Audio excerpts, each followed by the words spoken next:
Hey, love, let's talk about some dating advice that you probably don't want to hear.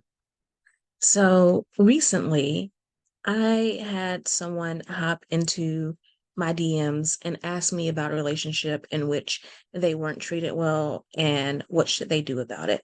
I told them the best thing that they could do with that relationship is leave. Then I had someone else hop into my DMs and ask me they were not being treated well in a relationship. What should they do about it? I told them they should probably leave.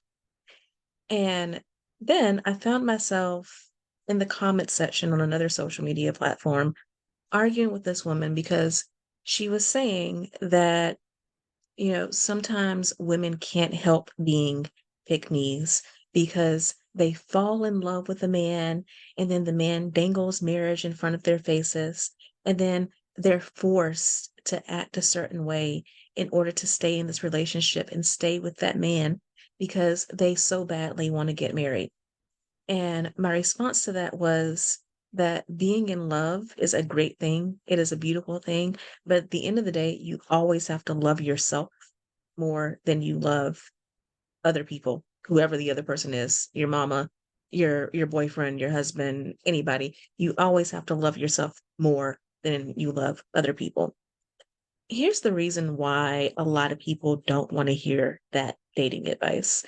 At the end of the day, people want to believe that they are truly that special, that there's just something that they can do, some psychological trick, some psychological hack that is magically going to make another person change and be the person that they want that person to be. Here's what that magical psychological trick is. It is that person loving you more.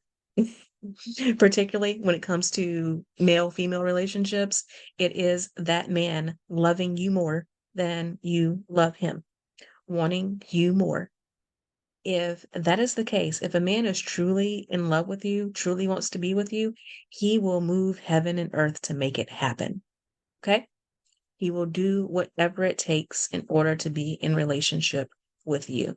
And if he's not doing that, if you are constantly giving more in the relationship, if you are the one who's put in all the effort to make the relationship work, if you're doing all the emotional labor, if you're the one constantly suggesting counseling to save the relationship, or if you're just telling him, hey, I don't want too much, but if you could just do this and do that, it would make our relationship so much better. If you're constantly the one coming up with ways to try to make the relationship better, he doesn't care.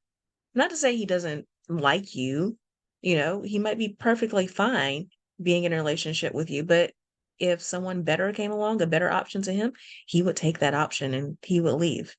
He's with you because he thinks that that is where he is at the moment, but he's not head over heels. He doesn't think that you're the best that he can do. So this is not to be harsh on any one person or or one personal experience because this is the case for all of us, right? There are men who find me attractive, there are men who don't find me attractive, right? Even in that spectrum, there are, if I were still single, there are men who would put in a lot of effort to be in a relationship with me, and there are men who wouldn't. So I don't take that personally, right? That just means that some people are meant for me and some people are not. And you have to have the same attitude. You have to have the attitude that you will be okay no matter what. I love my husband so much. I really do. But if it got to a point where he was not treating me well, if he was disrespectful towards me, then I would leave because even though I really love him, again, I love myself more. And there are four things that I want you to keep in mind when you think about these situations. One is that you teach others how to treat you. So the love that you show for yourself, what you will and won't put up with, people take notice of that and people are not stupid. So if they see that you devalue yourself, then you have opened up the door for them to devalue you as well. And that leads into two, you show people what they can get away with and how. So again, I get asked that question often of How can I make someone act right? How can I make someone treat me well? And the fact is, oftentimes people aren't going to want to treat you well until they see that they can't get away with it. So, if at the beginning of the relationship you set your standards and your boundaries high and you make it clear, hey, I'm not the one to be messed with, then people will respond to you and respect you accordingly.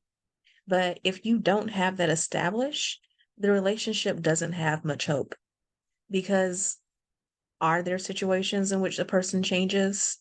Um, yeah, but that means that that person has to change on their own. They suddenly come to a realization that they want to treat others better. They want to be nicer in relationships. There's nothing that you can do to force them to get to that conclusion.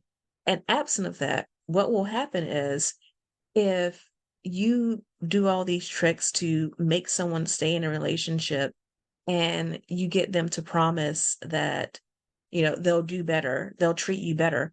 What typically happens is this person will act right for a week, couple of weeks, maybe even a couple of months, and then they will go right back to the unhealthy behavior, the unwanted behavior. And then you will cry and you will have a fit and they will say, okay, after an argument, and they will act right again for a couple of months. And then they will go right back to that old behavior because you've already shown them that yeah, you may not like it if this person cheats. You may not like it if this person is lazy and has you paying all the bills. You may not like it if this person says disrespectful things to you, but all they have to do is apologize and be on good behavior for 6 weeks, and then everything will go back to normal and they can go back to behaving the way that they were behaving before. You have shown them that with your patterns. You also teach yourself what you're worthy of. So this is my third point. Just like you teach others how to treat you, you teach yourself what you're worthy of. So when you constantly put up with this disrespectful behavior, what happens is you end up not only lowering your value in the eyes of other people, but in your own eyes as well. And then you either stay in this relationship for longer than you should have, or even when you do go out, you leave and you get into other relationships, you have this tendency to still settle for bare minimum behavior or even less than better bare minimum behavior because even if this new person is terrible, they're not quite as terrible as the last person, but you're still tolerating and accepting terrible behavior.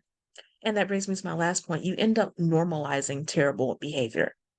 Our brains love patterns. Our brains search for patterns.